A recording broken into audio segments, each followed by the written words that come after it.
relations avec Alger, Paris mise sur la création d'une fondation pour la mémoire de la guerre d'Algérie.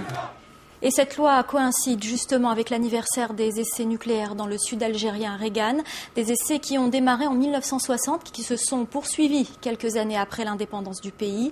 Des décennies plus tard, les conséquences de ces essais sur la population et l'environnement sont toujours là. Voyez ces témoignages recueillis par notre correspondant à Alger, Ahmed Tazir. Entre 1960 et 1966, la France a procédé à 17 tirs nucléaires dans le Sahara algérien. 4 explosions atmosphériques à 50 km au sud de la ville de Regan et 13 explosions souterraines dans cette région, le Hogar, près de Tamanrasset. Mohamed Chenafi était prisonnier de l'armée française en 60. Envoyé au Sahara, il a vu la bombe exploser. Il a aussi dû nettoyer les déchets sans protection. 4 jours après l'explosion, on nous a emmenés au point zéro pour amasser les tas de pierres, le zinc et essayer de les enfouir. Ensuite, l'adjudant nous a redonné nos papiers avec ce mot d'ordre: ne pas parler de ce qui s'est passé. Celui qui parle, on le tue. Si Mohamed n'a pas eu de séquelles, d'autres, beaucoup plus tard, n'ont pas eu cette chance. Il y a 20 ans, Ammar a passé 2 ans de son service militaire à Ineker, près de Tamanrasset, une zone exposée. En l'espace de quelques mois, son poids a doublé. Voici comme il était avant. Un cancer de la glande hypophysaire sera diagnostiqué. Après 6 mois dans la caserne, mon corps commença à se déformer et débutait l'excroissance. Je prenais 3 kilos chaque jour.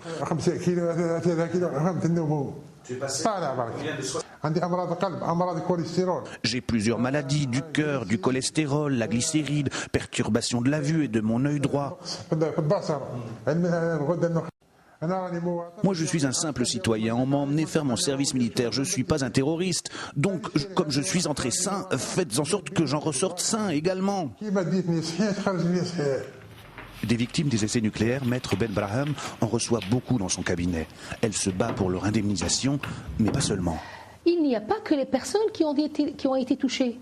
Il y a l'atmosphère, il y a les nappes d'eau, il y a les êtres humains, il y a les animaux, il y a le sol.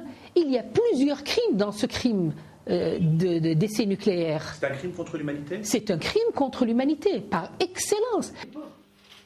Gérard Ruot était pendant son service sur le site d'Amoudia, de là où partaient les tirs nucléaires. Installé en Algérie depuis, il réclame plus qu'une simple indemnisation. Créer un hôpital avec des spécialistes français qui viennent former les médecins algériens pour lutter contre les conséquences de cela, je pense que ça serait plus bénéfique pour nous, les victimes qui sont sur place encore, qu'une loi qui va indemniser pas grand-chose et pas grand monde. À ce jour, aucune enquête épidémiologique n'a été effectuée pour déterminer les conséquences de ces essais nucléaires sur les populations. 50 ans après, les sites ne sont toujours pas sécurisés.